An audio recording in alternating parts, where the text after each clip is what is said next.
Hey, what's up? My name is Bun B. I represent the mighty group UGK. RIP to my brother Pimp C. You're now tuned in to PBS. Keep it that way.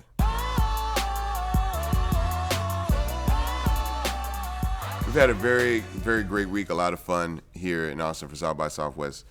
And but we did have a bit of a moment yesterday. After sound check, the drummer left his car parked in the alley and left in another car. He had two bands blocked in who were trying to get to a show. And these guys are getting real upset. And they're like, we're going to start bricking. If we miss our gig, we're going to tear this car up. We're going to grab bricks and everything. So my guy's like, yo, they're about to tear Mike's car up. We can't let him do it like that. And we were like, yo, we're getting him on the phone. He's on his way. Just, we understand. We're a band too. So in the course, he was like, so you guys are playing? I'm like, yeah, we're playing in this building right here. He's like, oh, what's the name of the band? I said, well, I'm a rapper. My name is Bun B. And the guy had shades on the whole time. So the guy takes off his shades. He's like, oh my God. Bun B. He's like, dude, we've been yelling at Bun B all night. They're like, no way. And then they all come out like, dude, we're so sorry. I said, no, I'm an artist. I totally understand.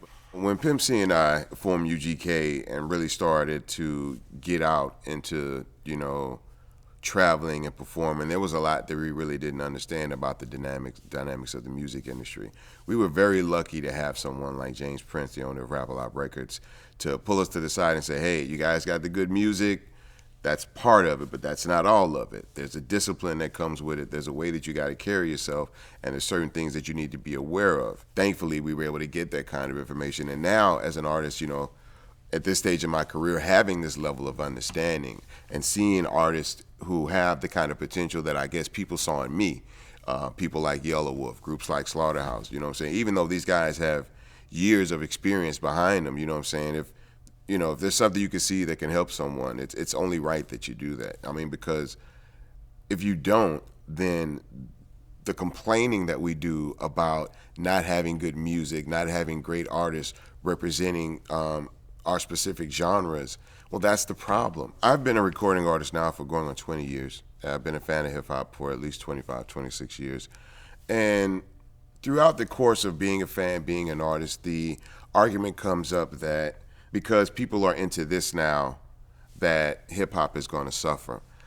The main problem that I have with that argument is the fact that people tend to get rap music and hip-hop culture confused. People who aren't of the culture tend to just box in anyone who's rapping or anyone who's doing rap music or dance music to rap beats or whatever. They tend to just group it all into hip-hop. And there's an argument for that because at the end of the day, it kind of all represents hip hop, but it's not all of the culture. Hip hop culture is based on emceeing, it's based on breakdancing, it's based on DJing, and it's based on graffiti. Now, an MC and a rapper are two different things. An MC can be a rapper, but a rapper is not always an MC. The distinction between an MC and a rapper is attention to lyrical content and being culpable for what you say. So within my own albums and within the music that I make, I try to make sure there's a balance. Does that balance exist within the entire genre or within the entire culture? Unfortunately, no. And I see hip-hop tending to get a lot of flack for that. But at the same time, there were many different things that we considered the death of hip-hop. We thought Hammer would kill hip-hop at one time. Hammer actually taught hip-hop how to take advantage of corporate America as opposed to letting corporate America take advantage of you. We thought Vanilla Ice was going to kill hip-hop. There was no such thing. I think people were afraid that other people of other races and other cultures adopting the art form would be detrimental. Not at all. Eminem is one of the most vital, contributing, and best MCs that we have right now. Note, I said MC, not rapper. Saying all this to say that hip-hop as a culture is much stronger than just one or two rap songs or a couple of artists gaining some commercial appeal. The culture as itself is going to outlive us all. About 3 years ago, I was invited to speak at a course at Rice University. The course was called Religion and Hip Hop. It was taught by Dr. Anthony Penn, and it was sponsored by the HERE Project. The HERE Project, ATRE, stands for Houston Enriches Rice's Education.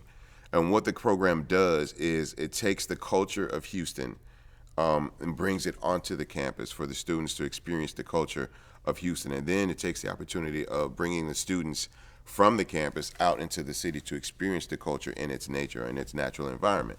So I was brought in as a representative of Houston's hip hop culture to speak on the culture and whatnot.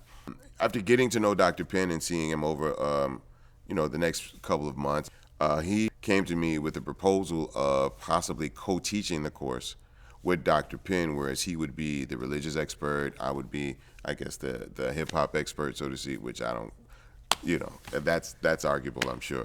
I was a little bit leery at first because usually even now, still, when we say the course is about religion and hip hop, people tend to automatically assume it's about the Bible and rapping.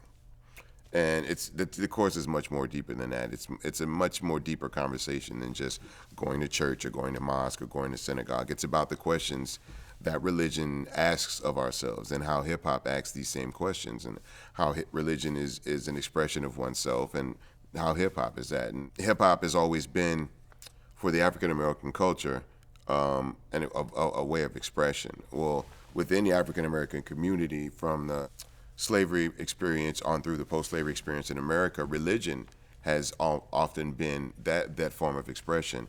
And somewhere along the lines, different ways of expression through religion have played into the ways of expression in hip hop. And I could go on in that, but I don't want to do a detriment to the course. But this is the conversation that we're having, and it's much more deep and much more interesting than people think. It's an amazing opportunity to show that Rice is striving for diversity on campus and is striving to move the community of Rice outside of the trees, as they say. We can't cut down the trees, literally, but maybe we can figuratively. I've gotten flack, I guess, over some of the content of the music that I've made, specifically now within me being a professor of religion and hip hop or what have you. And of course the question comes up, well, you have all this content in your music, you talk about this and that. The reality is that I've seen things that I can't unsee.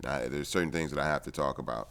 The reality is that I'm trying to reach certain people. There are certain people in this world that I feel aren't being spoken to. There are things of their world that aren't being addressed. On the surface level, people who may not understand the music or really understand the content, they tend to listen to the hook of the song. So if you hear a song like "I Got a Pocket Full of Stones," then you think it's a song that's about glorifying drug dealing. But if you listen to the song, we talk about how the person in the song starts out as a guy on the corner selling drugs. He actually moves up in the drug game, makes a lot of money, loses everything, goes to jail. And because he didn't give himself an opportunity to learn anything else about the world and didn't give himself an opportunity to try anything else besides just being a drug dealer, he comes out of jail, he has no education, he has no job experience, he has nothing else to do but go right back to selling drugs. And this is just an endless cycle.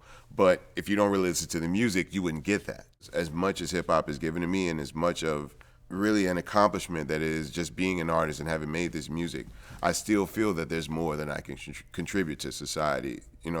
If I were to die today and my musical legacy is all that I left, it's something to be proud of. But while I'm still here, I think I can still strive for something more.